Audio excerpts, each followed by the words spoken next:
So in the meantime, you'll be watching a time-lapse of my latest digital drawing of Scarecrow as he appears in the Batman Arkham Knight game.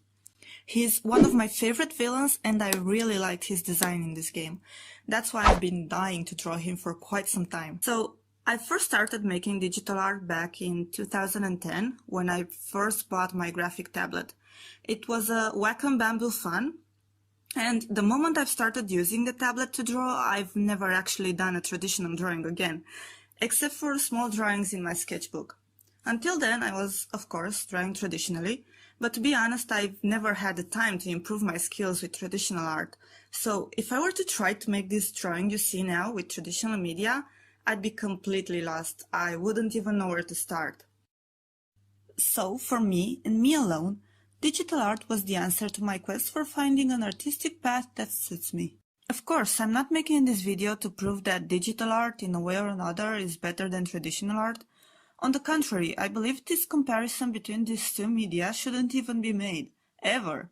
So this whole digital art versus traditional art thing is completely relative and each individual person has a different opinion and perception about each of these two media. For example, I would never see myself become a traditional artist, because for me, traditional art is an unexplored territory and I feel like I would have to start from scratch with my skills if I were to switch to it. Plus, I feel like digital art gives me some advantages that traditional art never would. Does that mean that traditional art is in any way inferior to digital art? No, absolutely not. As I said earlier, they should never be compared. There are different techniques involved with each of these methods, and although they are misleadingly similar at first glance, they are fundamentally different, and it's only a matter of what you feel more comfortable with and what you derive most pleasure from when it comes to choosing between the traditional art path and the digital art path. I chose the digital art path 10 years ago, after about 4 years of drawing, or rather learning how to draw using traditional media. But I've only started drawing seriously when I discovered the wonders of digital art. So I'll be talking about why digital art is perfect for me and why it might be suitable for you too if you are not yet decided whether to take this path or not.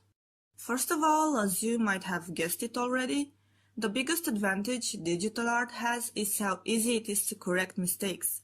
In other words, the power of the almighty undo button. Having the possibility to undo whenever you want gives especially beginner artists the courage to experiment and try things without fearing the consequences too much. You make a mistake, you hit undo and bam, the mistake is erased instantly and you can move on to try another thing. This feature leads me to the next advantage digital art has that makes me love it so much. It's time efficient, but only, and I stress that, only if you have a correct approach and technique. This is very important and I will elaborate on that a bit. Generally, having the ability to easily erase mistakes along with tools like transform, warp, liquefy and so on enables you to create drawings really fast, much faster than you would using a traditional method. However, having all these tools at your disposal can backfire because you can get lost modifying and transforming your artwork over and over and over until it doesn't even resemble what you first had in mind, and lose a lot of time without even having the guarantee that you will be satisfied with your end result. Believe me, this is a trap in which I fall really often. Another feature digital art has that can easily become your enemy when it comes to time efficiency is the zoom tool.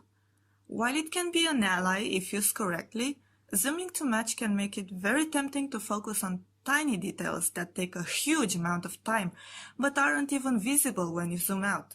So this is what I mean when I say that digital art can be very time efficient only if you have a correct technique. If you master your technique, you will be able to create art in a really fast and efficient manner. I still have to work on that, by the way. Another aspect that makes me like digital art so much is that you basically have any art tool possible at your fingertips. You have access to tons of brushes, or you can even make your own. You have access to any color you might need, and you don't even have to hit the art store for any of these. They are simply there, waiting for you in your art program of your choice. Which leads me to the next point, the fact that, on the long run, digital art can be proven to be quite a cheap way to explore your creativity. All you need is a laptop or computer, which most of us already have, an art program, and a tablet. Art programs can be expensive, it's true, but you can also have access to really cheap or even free quality software. Basic graphic tablets are also fairly cheap.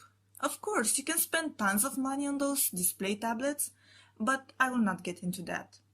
A simple, no-display graphic tablet is quite accessible, and what's best, it lasts you for years. I currently have a Wacom Intuos Pen and Touch, which cost me about $100 back in 2015 when I bought it. Of course, nowadays you can find even cheaper tablets, which are just as good or even better, especially with brands like XP Pen and Huion catching up with Wacom so fast and providing quality products. Anyway, my point is that you can invest a relatively small sum of money into a graphic tablet and use it for years, so it's really cost effective. So these are the main points that make me love digital art, and I hope that this video is at least a little bit helpful for those people who want to know a bit more about digital art and wonder if it's the thing they want to pursue on their artistic quest. Of course, there are a lot more arguments that could be added. This discussion could last for hours, because there is so much to say, but for the sake of keeping this video short, I will stop here and maybe tackle more of this subject on future videos.